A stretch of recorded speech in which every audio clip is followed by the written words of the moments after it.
Yeah, hi shutter clickers. This time of year, all the flowers, the wildflowers and the bushes start to bloom and blossom, and you know, we're all wanting to get out there and take pictures.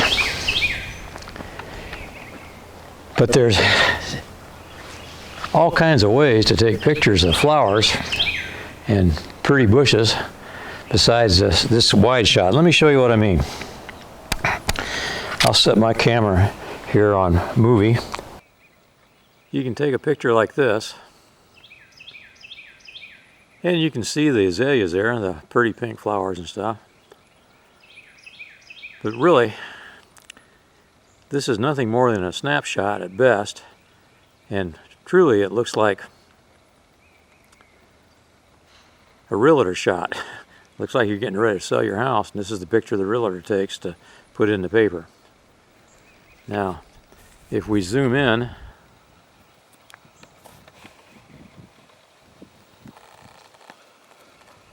we can get closer to the azaleas,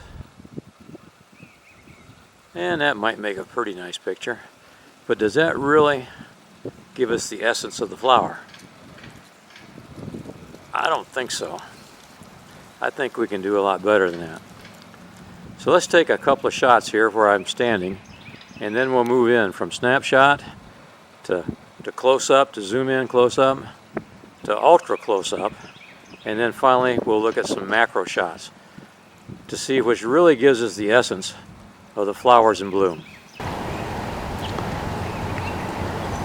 So first, I'm going to set my camera on photography here. Now I'm looking at 1/250th of a second f11 auto ISO, and I'll go way out here. I'm at 24 millimeter. Back button focus.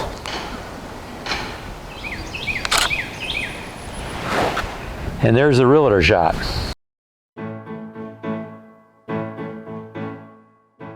I'll stay right where I'm at. Focus.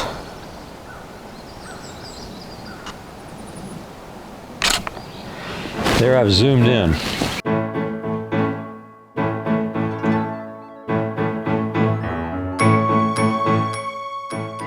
Now, I walk in and get a lot closer.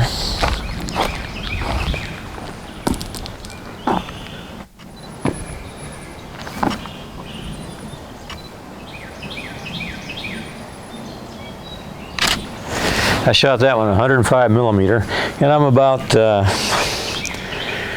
4 feet. This is a nice picture, but that's the kind of picture that you might see for a 1,000-piece puzzle. Now, I'll get in really close with this lens, and it'll say macro, but is it truly macro?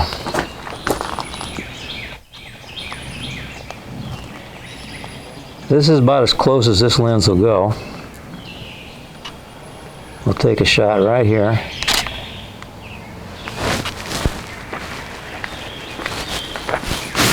Now, even though the lens says macro, this is not really a macro lens. A macro lens, it has to be like a 1-to-1 ratio, and this is definitely not a 1-to-1 ratio. I'm going to switch lenses now. Take this one off and put my true macro lens on, and you'll see the difference. I'm going to get set up now. I need to put the camera on a tripod to get true macro. Okay folks, this is a Canon macro lens. It's a 35 millimeter lens, a little bitty fella, but it's a true macro lens. Now on normal shooting, here I'll take a normal shot with it. Normal shooting, it's about 50 millimeter, which is the same as our old 35 millimeter film back in the old days. So that's what's really nice about it on a crop sensor camera, why it's around 50 millimeter. But it's a true 35 millimeter on a full frame camera. Okay, now I'm going to set it up on my tripod because I'll need tripod because it'll focus down. I'll be really close, like that close, and any little movement, why, it'll go out of focus. So let me get it on my tripod. Okay, I've got it set up on my tripod, and I'm roughly 2 inches from this flower I'm about ready to take a picture of. Let me focus here. I want to focus right on the center because it's going to be a very shallow depth of field. I have my 2-second timer on. And there's the picture.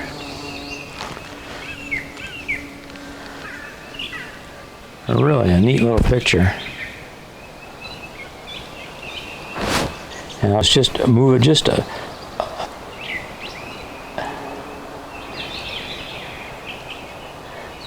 1/16 of an inch, and you'll see the difference.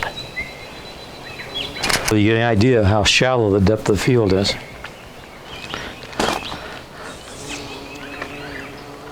But that's real macro photography. Let's see if I can hand hold. I'm going to up the shutter speed to 500th of a second. And see if I can just hand hold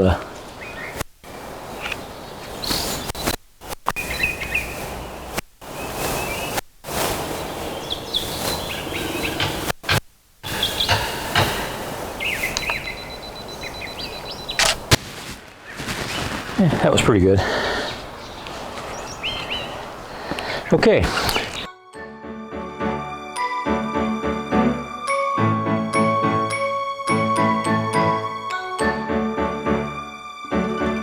Well, there's the pictures, and that's the difference. And it makes a lot of difference, I think, in whether you're trying, how you're trying to catch the essence of the beauty of the flower that you're taking a picture of. In this case, azaleas. Way back and wide, it's not much more than a snapshot. Get up close and personal, and it starts to look really good. So that's the difference. That's from snapshot to macro. Hey, thanks for watching. I hope you learned a little something. And if you get a chance, get yourself a macro lens. They're really nice. They really work well.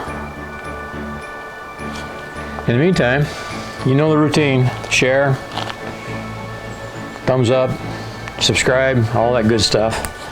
And get out there and take some pictures. You can still do that. You don't have to be with somebody to take pictures. I don't think there's any law against that. And you're still maintaining your social distancing. All right? Bye for now.